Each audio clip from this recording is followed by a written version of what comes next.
İşte başarı örneklerini konuşacağız şimdi. Çok güzel ülke örnekleriyle birlikte. Önce Meksika örneği üzerinden strateji nasıl geliştirilir? Gastronomide başarı stratejiyle birlikte nasıl gelir? Onu anlatmak üzere Globaldit Strateji Direktörü Laura FANDOS'u sahneye davet ediyorum.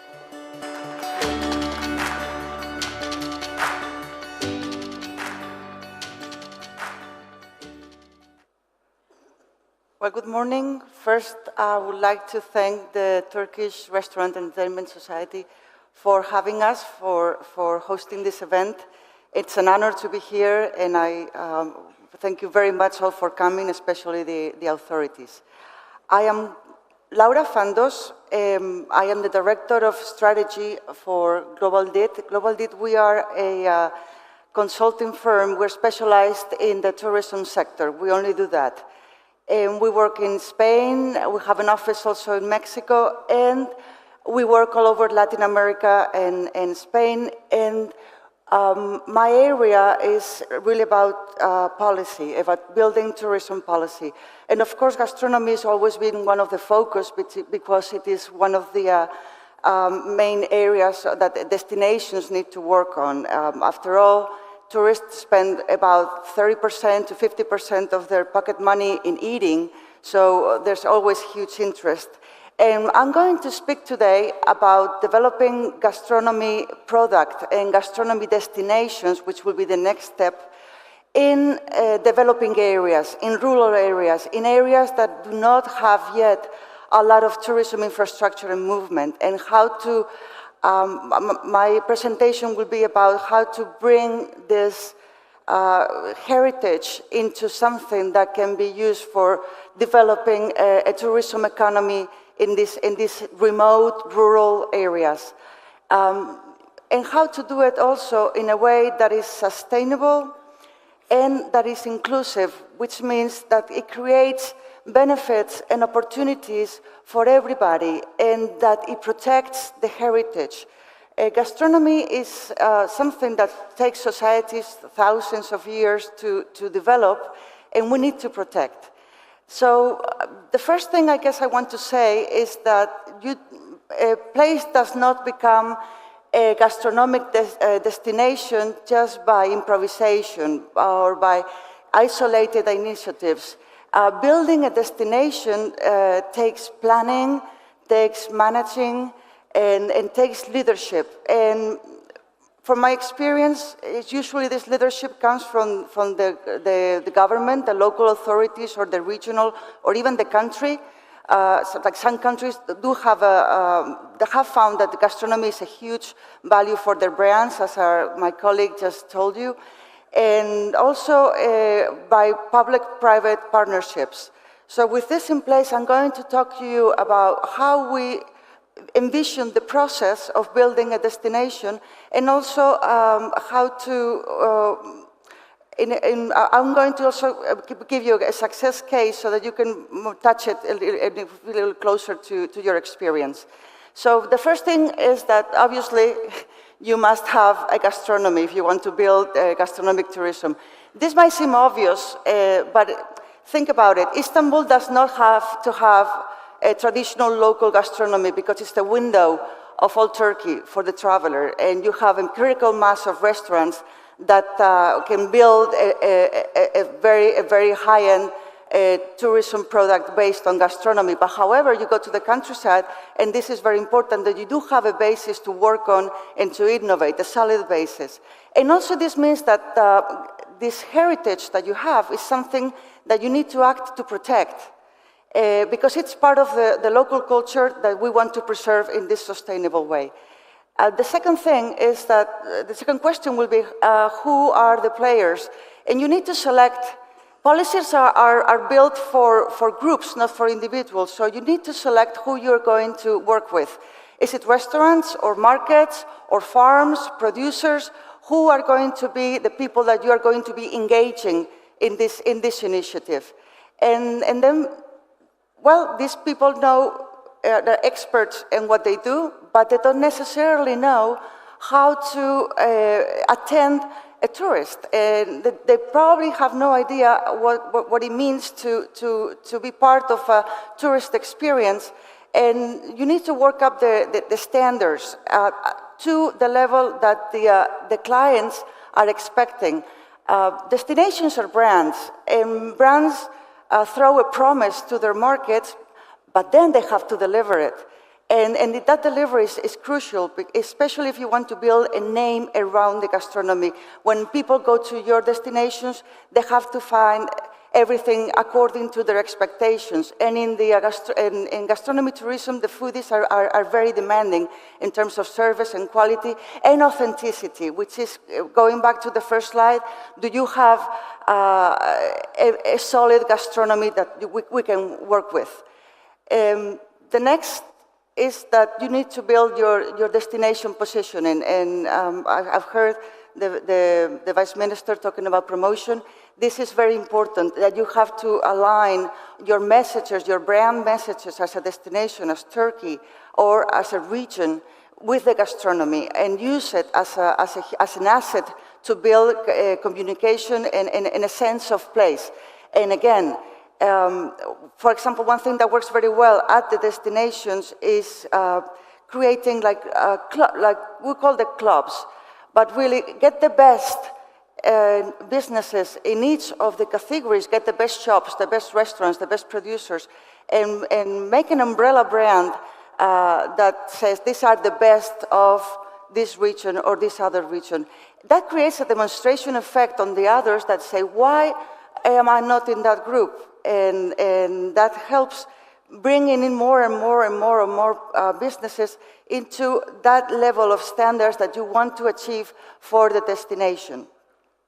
And finally, going back to what I was saying earlier, these are programs, these are policies that they need to be managed. You need to have professional people taking care of this. There's budgets. This is promoting programs and also a lot of collaboration with, obviously, your stakeholders at the local level, that you need to see how you can bring up the local initiatives, but also, for example, your budget does not necessarily have to be tourism budget. You might have programs running in an area, for example, in organic agriculture, that you could add up to the value of your gastronomy brand. Or you can also have other programs from other departments or from business associations that are helping bring up those standards to what the tourist will expect. Just think of an ecosystem of factors that can all contribute into the higher goal, which is to promote and to develop gastronomy products and a gastronomy destination. A destination is not a place that has people, has tourists. A destination behaves as such. That means a destination knows where it wants to go, plans ahead, dedicates resources to get into that, to that position that it wants, and also involves all the basis, which is your local resources, your businesses, your associations, your communities, your society. You cannot impose being a destination, but you have to act like one. I'm going to talk about the Traditional Cooks Program. This is a very dear project that we've been working for the last couple of years in the state of Michoacán. As you can see, Michoacán is in the center of Mexico, and it's a beautiful state. It's a colonial. It has 5 World Heritage designations, but it's also a very poor state. It doesn't have big industry, doesn't have manufacturing. It doesn't really have much of an industrial network, and it's very rural. Half of the people live below the poverty line. That's a lot, and a quarter of them in extreme poverty. Also, a quarter of the people are indigenous, which has an added barrier of language and traditions and costumes. And also, half of the population of Michoacán actually lives in the United States because it's so poor they migrated, mostly men. So we have a society that is broken. The traditional roles, men and women, are not there anymore, and they're the women that have to be the breadwinners for their families. And in the last 10 years, the state has suffered from a lot of violence, drug-related violence. So the state hired us to say, we need to develop economically, we need to get people to stay in the land, and we need to develop the rural economies in a way that it involves the most disadvantaged groups as well. And they have something wonderful, which is the traditional gastronomy. Mexican gastronomy is world heritage. And when the UNESCO went to Mexico to study that, they went to Michoacan and they work with the traditional cooks, which is women in their communities that are recognized by their communities as master cooks. And they are not professionals. They cook for events for their community. A couple of them have restaurants, but really not much more. And also you went to the state and you couldn't eat this wonderful gastronomy because it was at somebody's house. And even the top restaurants were not offering their traditional fare. So we set up the program for them to protect the heritage and also to make them entrepreneurs and to make them tourism service providers. And we did training, there was lines of financing for updating equipment and building kitchens, very informal things. But now when tourists go, they can have the local fare made by a master cook. And what happened is that these ladies overwent a change of mindset. One of them, at the end of a training course, kind of took the word and said, so I am an entrepreneur. And this changed completely her minds. They have been forced by circumstances to be the breadwinners of their families. And now they see they have an opportunity to feed, not only feed their families, to create jobs because they're already hiring people, to leave a business to their children. They are creating their own value chains with the fishmonger, the person that sells the grain. And they are seeing as a group, as a collective, they're seeing that their voices are heard. It's been a huge empowerment for them. Now, for example, when they get invited to an event, a government event, they charge like fair prices, which they didn't before. And it's been a movement that has been extremely interesting. I'm going to go very fast with this, but I'm going to give you, to just close up my presentation, a few tips based on our experience and knowing that each place is different, that maybe for those destinations, like there's very interesting presentations that came before me, maybe they can apply and may be helpful for them. If that's possible, that would be mission accomplished.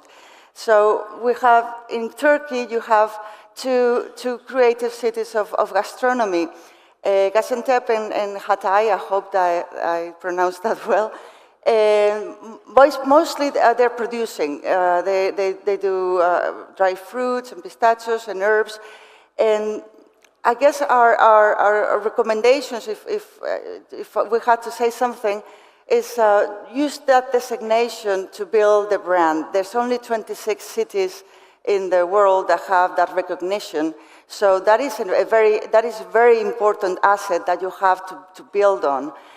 And also protect the heritage. It took, I guess, 12,000 years to build. Don't adulterate it. Be very careful with that, promote it, be proud of it, and grow a socially inclusive way of working with this, that people, it is part of their culture, it's part of who they are. And also be ambitious. Don't be afraid. This is a huge opportunity. There's a lot of people that are traveling to eat, and they're traveling to find other ways of lifestyles, and to discover products and to taste.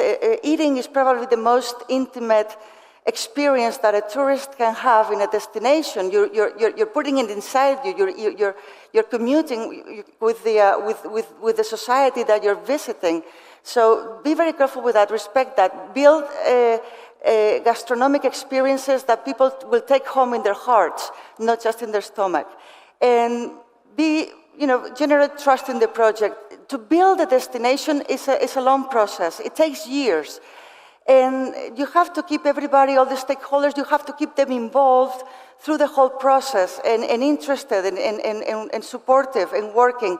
So be very clear about about the expectations, manage them well, be very honest about the rules of the game, because I said tourism, it requires a certain level of service and standards and a way of doing things. So very clear about that.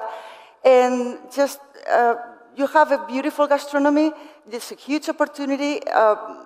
Take advantage of that. Go for it.